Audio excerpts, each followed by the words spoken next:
রাত জেগে বর্ডার পাহারা দিলেন রাজ্যের মন্ত্রী। সন্ধ্যা থেকে ঠায় বসে রইলেন সীমান্তে।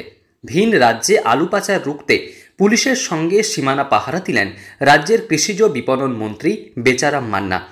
শুধু তাই নয়, এদিন একাধিক গাড়িতেও তিনি তল্লাশি চালিয়েছেন। বাংলা থেকে ভিন রাজ্যে আলু পাচার ও রপ্তানি রুখতে রাজ্যের শেষ সীমানায় চলছে পুলিশি নাকা, আর সেই নাকা পয়েন্টে এসে বসে রইলেন রাজ্যের মন্ত্রী। শুধু তাই নয়, একাধিক অভিযোগ পেয়ে তিনি এলাকা খতিয়ে দেখেন। নাকা পয়েন্ট দিয়ে কেউ অসাধু উপায়ে অন্যত্র আলু রপ্তানি করছে কিনা সে বিষয়ে তিনি খোঁজ খবর নিয়ে দেখেন। এছাড়াও সীমান্তে পাহারাদার হিসেবে রাত পাহারা দিলেন মন্ত্রী। আমাদের এই দাঁতনের বামনপুকুর এবং সোনাকনিয়া আমরা চেকপোস্টে এসে দেখেছি যে আমাদের যারা দায়িত্বে রয়েছেন অফিসাররা খুব যথেষ্ট ভালো কাজ করছেন, এবং কেউ কেউ কাঁচা আনাজের নিচে বা প্লাস্টিকে ভরে আলু নিয়ে যাওয়ার চেষ্টা করছে, কিন্তু এখানে ওরা চেকিংয়ের জন্য সেটা নিতে যেতে পারছে না, বা অনেককেই ঘুরিয়ে দেওয়া হয়েছে, আবার কাউকে কাউকে কেসও দেওয়া হয়েছে। সেক্ষেত্রে আমরা মনে করি যে উদ্দেশ্য নিয়ে আমাদের এই কর্মসূচি তা সফল। তার কারণ যে আমাদের রাজ্যের যে আলু যা আছে 6,02,000 মেট্রিক টন, যা আমাদের 45 দিন জানুয়ারির 15 তারিখ পর্যন্ত চালাতে হবে। তাই স্বাভাবিক কারণেই আমরা এরকম চেকিংয়ের ব্যবস্থা আমরা করেছি। একদিকে ঘূর্ণিঝড় দানা, অন্যদিকে প্রাকৃতিক কারণে প্রায় 15 দিন পিছিয়ে গিয়েছে আলুর বীজ রোপণ। স্বাভাবিকভাবে নির্দিষ্ট সময় থেকে প্রায় 15 দিন পরে মার্কেটে আসবে নতুন আলু, আর এর মাঝে আলু নিয়ে নানান সমস্যা দেখা দিয়েছে রাজ্যে। কোথাও আলুর দাম নিয়ে চলছে কালোবাজারি, কোথাও চলছে অন্য রাজ্যে আলু রপ্তানি। এবার বাংলা থেকে যাতে ভিন রাজ্যে আলু রপ্তানি না হয় তা নিয়ে তৎপর রয়েছে প্রশাসন।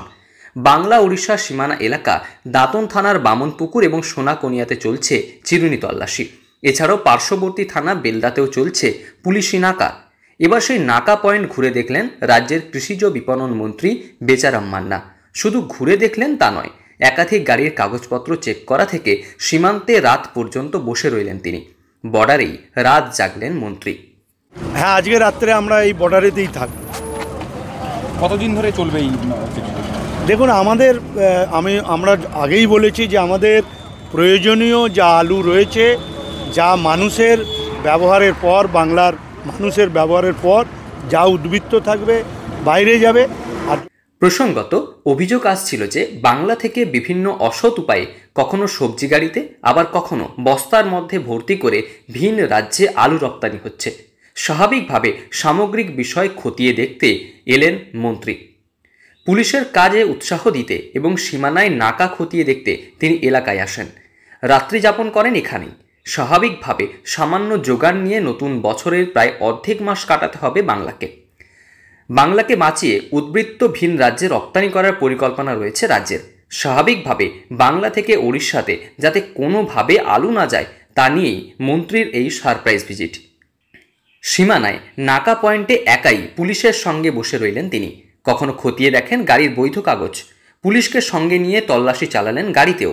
স্বাভাবিকভাবে রাজ্যের মানুষকে আলুর সংকট থেকে বাঁচাতে মন্ত্রীর এই সীমানায় রাত্রি যাপন। প্রশাসনিকভাবে একাধিক পরিকল্পনাও গ্রহণ করা হয়েছে বলে জানিয়েছেন মন্ত্রী। স্বাভাবিকভাবে সীমানায় সারপ্রাইজ ভিজিট এবং বর্ডারে মন্ত্রীর ঠায় বসে থাকা বেশ তাৎপর্যপূর্ণ বলেই মনে করছে ওয়াকিবহাল মহল। পশ্চিম মেদিনীপুর থেকে রঞ্জন চন্দের রিপোর্ট, লোকাল 18 বাংলা।